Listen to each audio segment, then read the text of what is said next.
નમસ્કાર વિદ્યાર્થી મિત્રો. ગુજરાત નર્સિંગ કાઉન્સિલ દ્વારા લેવાયેલ અલગ અલગ પરીક્ષાઓમાં મલ્ટિપલ ચોઇસ ક્વેશ્ચન મિડવાઇફરી ઓબીગાયનિકની અંદર પૂછાવેલ છે એના અત્યારે આપણે પુનરાવર્તન કરશું. તો આપણે જોઈએ પહેલાં એકથી કરીને 20 MCQ છે આમાં કવર કર્યા છે. નેક્સ્ટ જે બાકી રહી ગયેલા છે, ફિલિંગ ધ બ્લેન્ક્સ છે, ટ્રુ ફોલ્સ છે, એ આવનારા વિડીયોમાં હું મૂકીશ. એટલે કોઈને જે સોલ્વ કરવાના બાકી હોય અથવા કમ્પેરિઝન કરવું હોય તો કરી શકે છે એની અંદર, જેથી કરીને ઘણી વખત કોઈ ખોટા આન્સર આવી ગયેલા હોય તો ઇઝીલી તમે આમાં સાચો આન્સર મેળવી શકો છો. In transverse lie the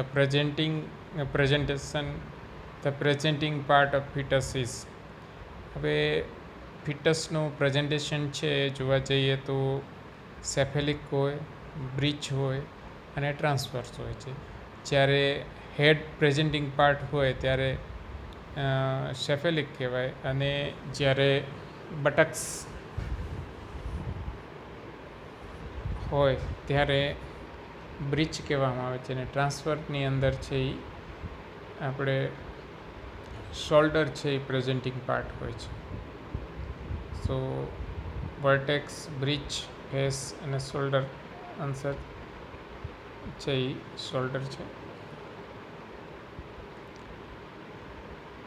The position of normal uterus is antiflex and fully vertex, retrovertex and retroflex, antiverted and antiflex and anti-retroverted. તો આન્સર છે સી છે, એન્ટીવર્ટેડ એન્ડ એન્ટીફ્લેક્સ નોર્મલ યુટ્રસની પોઝિશન હોય છે. એન્ટ્રીલ એટલે આગળ. weight of pregnant uterus at term is 30 grams, 60 grams, 15 grams or 18 grams. તો આમાં 1200 ગ્રામ છે એ હોય છે, એટલે આપણે 1200 ગ્રામ 1500 ગ્રામવાળો જે આન્સર છે that is true.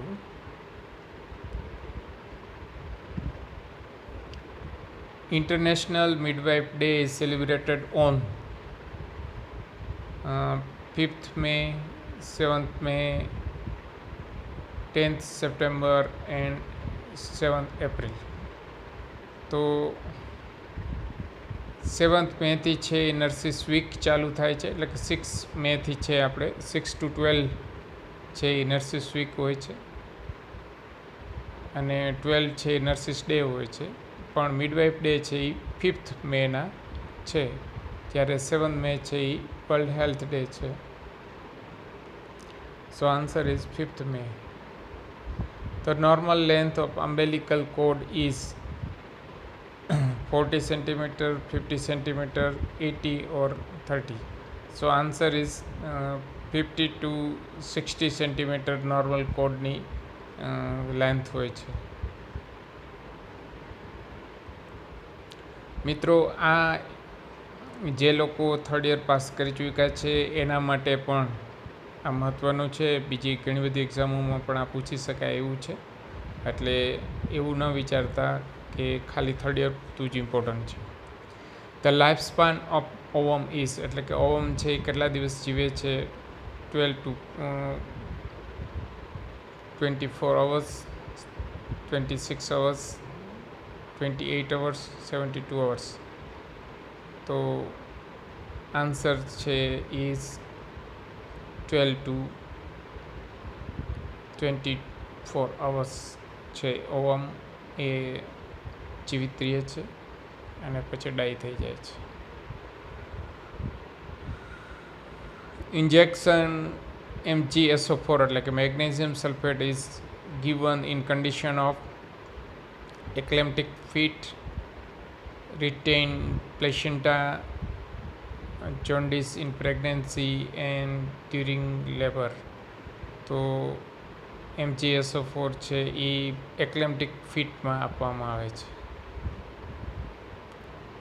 The fetal comprise is assessed by all of above except fetal compromise એટલે કે ફિટલ ડિસ્ટ્રેસ આપણે બીજી ભાષામાં કહીએ તો આની અંદર presence of meconium that is also part of fetal distress. Pathogenic CTG જે કાર્ડોગ્રાફ છે એ પણ પાર્ટ ઓફ કમ્પ્રાઇઝમાં આવશે. અને poor circulation of sampling result. તો આમાં જે ફિટલ હાર્ટ સાઉન્ડ છે એ 120થી 160 હોય તો નોર્મલ છે અને એમાં ફિટલ ડિસ્ટ્રેસ હોય નહીં. તો એક્સેપ્ટ લખેલું છે એટલે એ.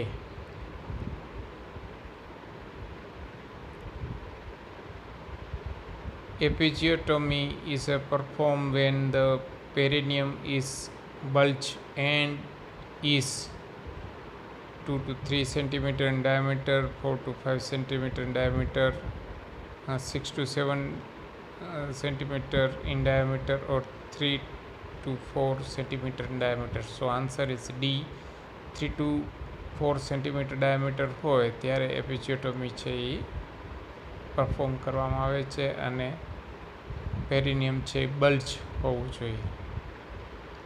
એટલે કે જે સ્પેસ છે એ ઓછી પડતી હોય ત્યારે આપણે એપિસિયોટોમી કરવાની હોય છે. અને ડાયલિટેશન છે એ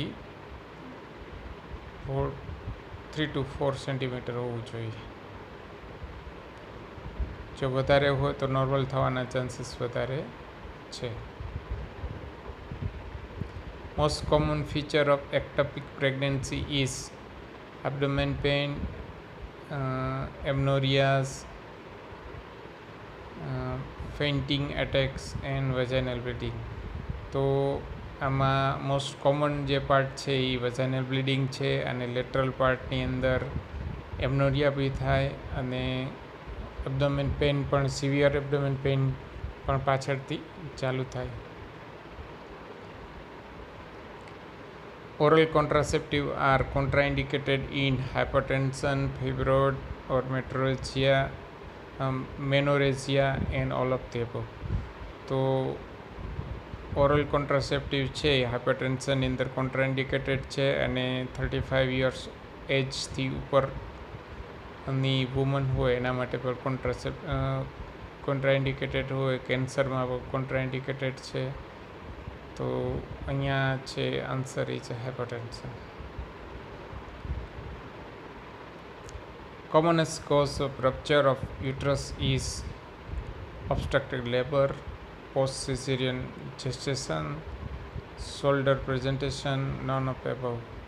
તો obstructed labor છે it's the most common cause of rupture of uterus. Bishop scoring is based on dilatation of cervix, effacement of cervix, uterine contraction or station of head. તો બિશપ સ્કોર છે એ સ્ટેશન ઓફ હેડ માટે છે. This is not a assist reproductive technique. તો GIFT, ZIFT, IVF, embryo transfer or artificial insemination into uterus. સો આમાં D છે એ assist નથી, બીજા બધામાં અસિસ્ટ કરાવવું પડે એવું છે.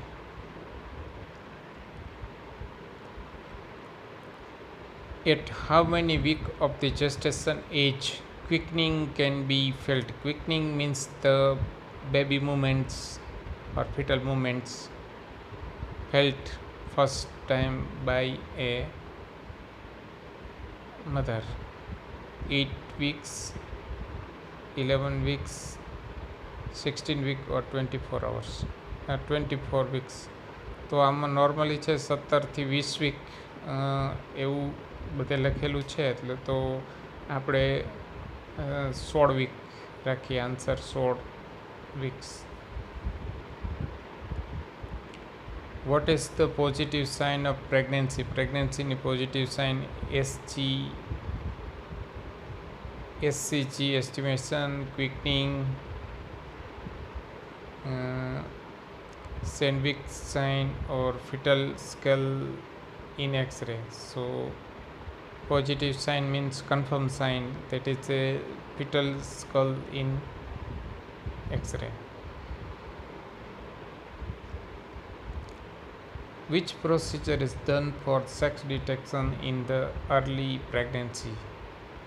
X-ray, amniocentesis, ultrasound and હિસ્ટ્રોસ્કોપી. તો એક્સરે તો પ્રેગ્નન્સીમાં કરવાનું હોતું જ નથી, કોન્ટ્રાઇન્ડિકેટેડ છે. Ultrasound can be done but in later stage. Early સ્ટેજની અંદર આપણી પાસે એકમાત્ર ઓપ્શન છે, that is amniocentesis or detection of sex.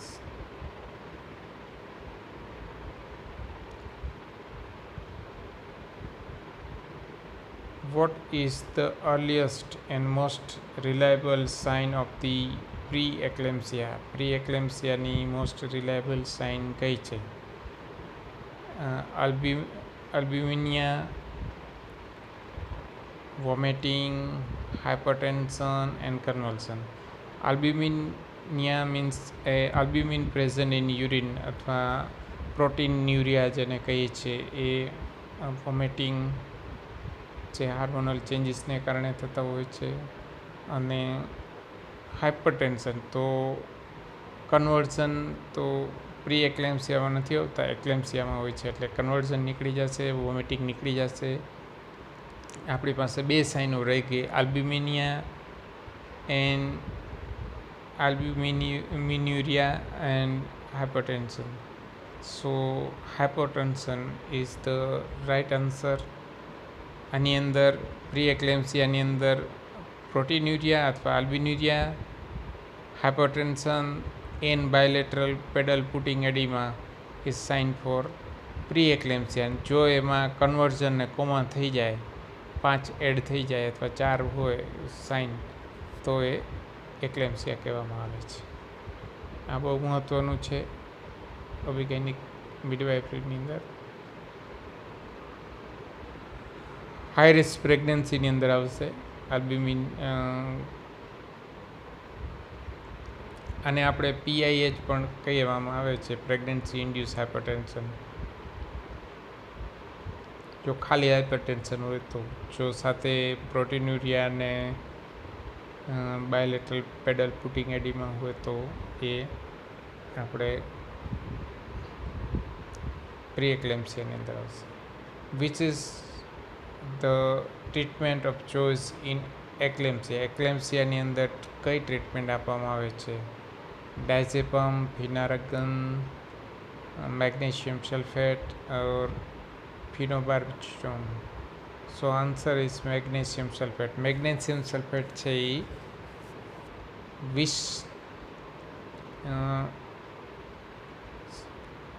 10 ml છે આપવાનું હોય છે, અને એ બંને સાઈડ 5-5 ml છે બટક્સની અંદર આપવાનું હોય છે. એમ 10 ml જેટલું ફ્લુઇડ હોય છે, એટલે બંને બટક્સની અંદર આપવાનું હોય છે. નર્સિંગ પ્રોટોકોલની અંદર આ છે. બાકી IV ડૉક્ટર્સ આપે છે. નર્સિસ પ્રોટોકોલની અંદર પેશન્ટને ક્યારે પણ એક્લેમ્સિયા હોય તો બંને બટક્સની અંદર 5-5 ml ડીપ ઇન્ટ્રામસ્ક્યુલર આપીને પછી પેશન્ટને રિફર કરવાનું હોય છે. કેમ કે આ થોડું પેઇનફુલ હોય છે, એબ્સેસ થવાના ચાન્સ છે, એટલે ડીપ ઇન્ટ્રામસ્ક્યુલર આપવાનો હોય છે.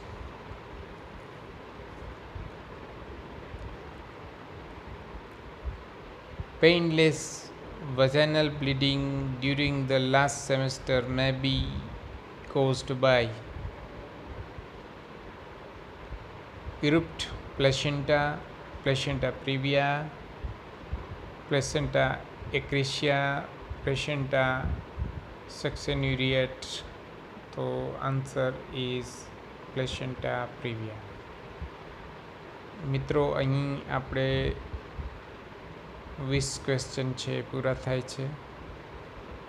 અને વિડીયો લાંબો ન કરતા બીજા વધારાના જે ક્વેશ્ચન છે એ હું નેક્સ્ટ વિડીયોની અંદર મૂકીશ. ત્યાં લગી રજા લઈએ છીએ. આપ વિડીયો નિહાળી છોડી ન દો. વિડીયો નિહાળી અને બીજાને શેર કરો, જેનાથી આપણા અમુક વિદ્યાર્થીઓ કોરોનાના હિસાબે સરખી રીતના ભણી નથી શક્યા, એ લોકોને ફાયદો થાય. બરાબર છે? તો આપ લોકોનો આભાર. જય હિન્દ.